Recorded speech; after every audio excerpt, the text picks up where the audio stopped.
Hello everybody, welcome to my channel study IQ class. हमने study करे थे 3 charters. पहला चार्टर था हमारा 1600 जिसमें हमने स्टडी करा था arrival east India company in India.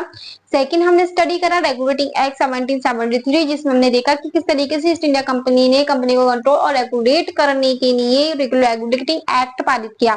Third हमने देखा सेटलमेंट एक्ट 1781 जिसमें कंपनी और सुप्रीम कोर्ट के पावर्स को सेपरेट कर दिया गया और कंपनी के पावर को बढ़ा दिया गया। अब हम डिस्कस करेंगे पिट्स इंडिया एक्ट 1784। तो डिस्कस करने से पहले हम इसका इंट्रोडक्शन जान लेते हैं कि पिट्स इंडिया एक्ट को इंट्रोड्यूस किसने करा था। तो पिट्स इंडिया एक्ट को इंट्रोड्यूस करने वाले थे विलियम पिट। विलियम पिट जो younger prime minister of Britain थे। 1718 में पार्लियामेंट के मेंबर बने विलियम पिट्स और 1783 में प्राइम मिनिस्टर ऑफ ब्रिटेन बने। जब प्राइम मिनिस्टर ऑफ ब्रिटेन बने तब उनकी एज 21 थी, इसलिए उन्हें younger prime minister of Britain कहा गया। उन्हीं के नाम पर पिट्स इंडिया एक्ट 1784 लाया गया। अब हम इसके कुछ फीचर्स के बारे में डिस्कस करते हैं। पहला इसका फीचर्स ये था कि कंपनी फंक्शन और पॉलिटिकल फंक्शन, जो कमर्शियल फंक्शन और पॉलिटिकल फंक्शन थे उनको सेपरेट कर दिया गया था कि कंपनी फंक्शंस को जो मैनेज कर रहे थे वो कंट्रोल्स ऑफ डायरेक्टर्स थी और पॉलिटिकल फंक्शंस को जो कंट्रोल्स कर रहे थे वो बोर्ड ऑफ कंट्रोल थी, जो एक न्यू बॉडी क्रिएट की गई थी पॉलिटिकल फंक्शंस को मैनेज करने के लिए, जिसमें 6 मेंबर्स थे। पहले हमने देखा था कि रेगुलेटिंग एक्ट में हमने कि बोर्ड ऑफ डायरेक्टर में 24 मेंबर्स थे, जो कंपनी के ही मेंबर्स थे, वही पॉलिटिकल और कमर्शियल फंक्शंस को कंट्रोल करते थे। बट पिट्स इंडिया एक्ट के अंदर इनको डिवाइड कर दिया गया जिसमें डबल गवर्नमेंट स्टैब्लिश की गई।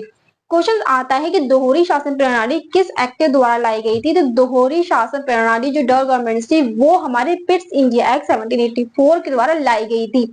अब ये देखिए कि जो बोर्ड ऑफ कंट्रोल्स थे उसमें पावर दी गई थी कि सुपरवाइज करने के लिए जितने भी इंडिया में ऑल ऑपरेशंस थे, मतलब कि जो भी हाईएस्ट पावर थी जैसे कि सिविल, रेवेन्यू या मिलिट्री, जो भी पावर थी वो किसको दी गई थी, वो दी गई थी बोर्ड ऑफ कंट्रोल को, मतलब पॉलिटिकल पार्टीज को। क्योंकि पॉलिटिकल फंक्शन जो भी टोटल जो पॉलिटिकल फंक्शन से राजनीतिक कार्य थे वो बोर्ड ऑफ कंट्रोल के पास ही थे। अब हम सेकंड बात करते हैं इसकी सेकंड फीचर्स के बारे में।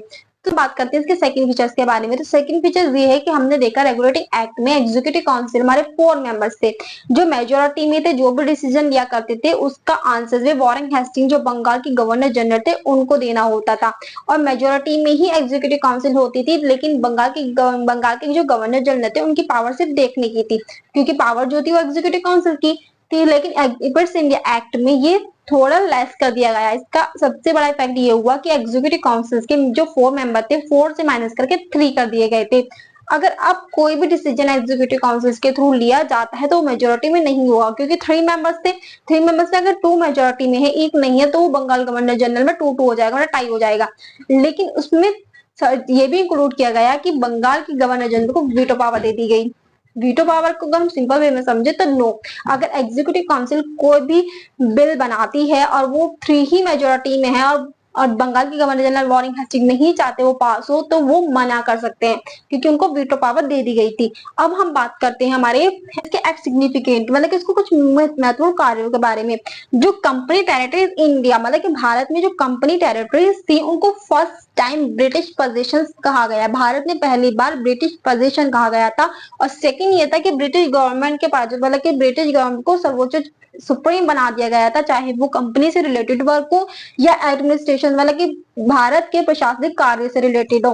तो हमने इसमें एक्ट में हमने महत्वपूर्ण, मतलब कि मोस्ट इंपॉर्टेंट फीचर्स क्या देखे वो हमने देखे 4। फर्स्ट क्या था कि इसमें डबल गवर्नमेंट, मतलब कि दोहरी शासन प्रणाली लाई गई।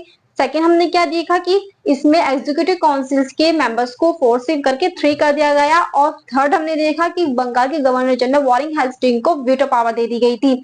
और फोर्थ हमने ये देखा कि इसमें ब्रिटिश पोजीशन, मतलब कि जो कंपनी टेरिटरीज थी वो फर्स्ट टाइम ब्रिटिश पोजीशंस कहलाई थी। अब इसमें अब I hope guys you like my video, so please like and subscribe my channel. Thank you.